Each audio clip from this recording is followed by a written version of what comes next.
বিধ্বংসী ঝড়ে ক্ষতিগ্রস্ত পরিবারগুলির পাশে দাঁড়ালো জলপাইগুড়ি সৎসং বিহার। উল্লেখ্য, গত রবিবার কয়েক মিনিটের ঝড়ে লণ্ডভণ্ড হয়ে গেছে ময়নাগুড়ি ব্লকের বার্নিশ অঞ্চলসহ আশেপাশের বেশ কিছু গ্রাম। ঝড়ের দাপটে উড়ে চলে গেছে ঘরবাড়ি সহ আসবাবপত্র এবং প্রয়োজনীয় নথিও হারিয়ে গেছে বহু পরিবারের। এই অবস্থায় অসহায় পরিবারগুলির পাশে দাঁড়ালো জলপাইগুড়ি সৎসং বিহার।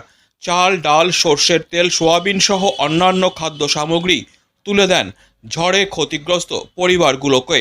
এছাড়াও মশারি, শাড়ি ও বেড কভার দেওয়া হয়। এদিন মোট 100টি ক্ষতিগ্রস্ত পরিবারের হাতে সামগ্রী তুলে দেওয়া হয়।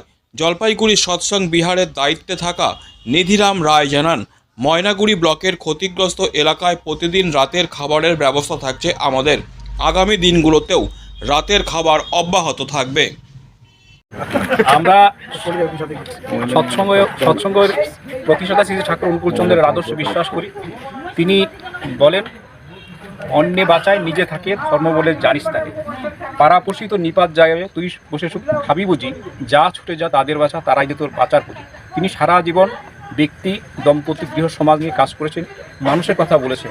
তাই আজকে এই অঞ্চলে, বার্নিশ এই অঞ্চলে যে ঘূর্ণিঝড় হয়েছে, তাতে যে দুর্গত পরিবার, তাতে আমাদের সামর্থ্য দিয়ে আমরা তাদের চাল, ডাল, তারপরে কাপড়, গামছা, মশারি, যেগুলো তাদের প্রয়োজনীয় জিনিস তারা বলেছেন, সেটা আমরা নিয়ে এখানে হাজির হয়েছি। সেগুলো তাদের হাতে আমরা তুলে দেবো।